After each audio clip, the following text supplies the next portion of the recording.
வெளிப்படுத்துதல் வசனம் வசனமாக 7 முழக்கங்கள். மே 23. வெளிச்சம் கேட்டல். பகுதி 1. நான் தூதனிடத்தில் போய் அந்த சிறு புஸ்தகத்தை எனக்கு தாரும் என்றேன். அதற்கு அவன், நீ இதை வாங்கி புசி, இது உன் வயிற்றுக்கு கசப்பாயிருக்கும், ஆகிலும் உன் வாய்க்கு இது தேனைப் போல மதுரமாயிருக்கும் என்றான். வெளிப்படுத்துதல் 10 வசனம் 9. கேளுங்கள், அப்பொழுது உங்களுக்கு கொடுக்கப்படும். மத்தேயு 7 வசனம் 7 என்று இயேசு சொன்னார். யோவானைப் போல ஆரம்பகால அட்வென்டிஸ்டுகளும் அந்த சிறு புஸ்தகத்தை எனக்கு தாரும் என்று கேட்டார்கள். தானியேலின் தீர்க்க தரிசனங்களில் வெளிச்சம் கொடுக்கும்படி ஜெபத்துடன் கேட்டு சிறு புஸ்தகத்தை வாங்கிக்கொள், வெளிப்படுத்துதல் 10 வசனம் 8 என்கிற தேவனுடைய வார்த்தைகளுக்கு கீழ்ப்படிந்து வேத வாக்கியங்களை ஆராய்ந்து பார்த்தார்கள். அப்போஸ்தலர் 17 வசனம் 11. கிறிஸ்து எப்போதும் போல தாம் வாக்குரைத்தபடியே செய்தார். அவர்கள் கேட்டதை கொடுத்தார். இதை வாங்கி புசி என்றார்.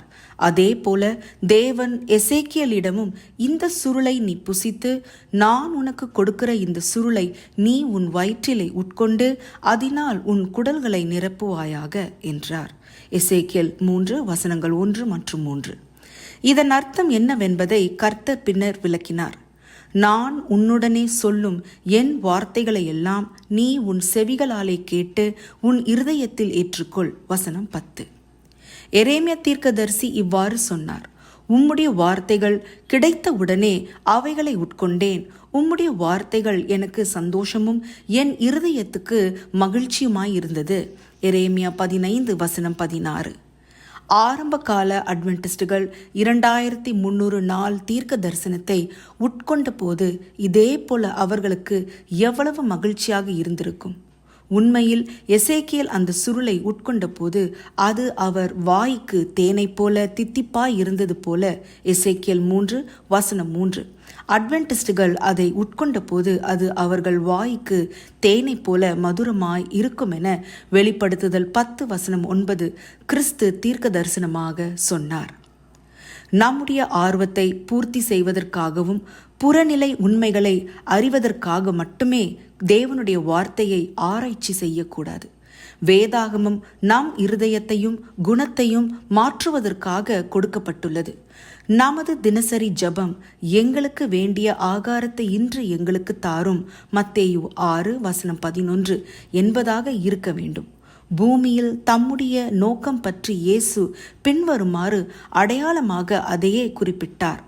நான் என்னை அனுப்பினவருடைய சித்தத்தின்படி செய்து அவருடைய கிரியையை முடிப்பதே என்னுடைய போஜனமாயிருக்கிறது. யோவான் 4 வசனம் 34. ஆரம்ப கால அட்வென்டிஸ்டுகள் கிறிஸ்து 1844 வரவிருந்ததாக உண்மையாக நம்பினார்கள். அது அவர்களுடைய முழு வாழ்க்கையையும் மாற்றியது. 2ஆம் வருகைக்கு ஆயத்தமாகும்படிக்கு தங்கள் வியாபாரத்தை விற்றார்கள், வீடுகளை விற்றார்கள், தங்கள் வாழ்வாதாரங்களை விற்றார்கள்.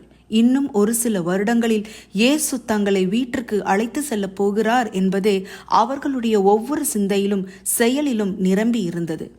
ஆனால் அது பிறகு கசப்பான சுவையை கொடுக்கும் என இயேசு தீர்க்க தரிசனம் கூறினார்.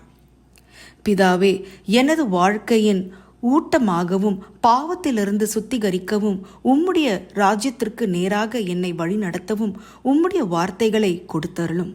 அதிக ஆராய்ச்சிக்கு யோவான் 6 வசனம் 22 63 முடிய, அதிகாரம் 15 வசனம் 7, யாக்கோபு 4 வசனம் 3. ஆமேன்.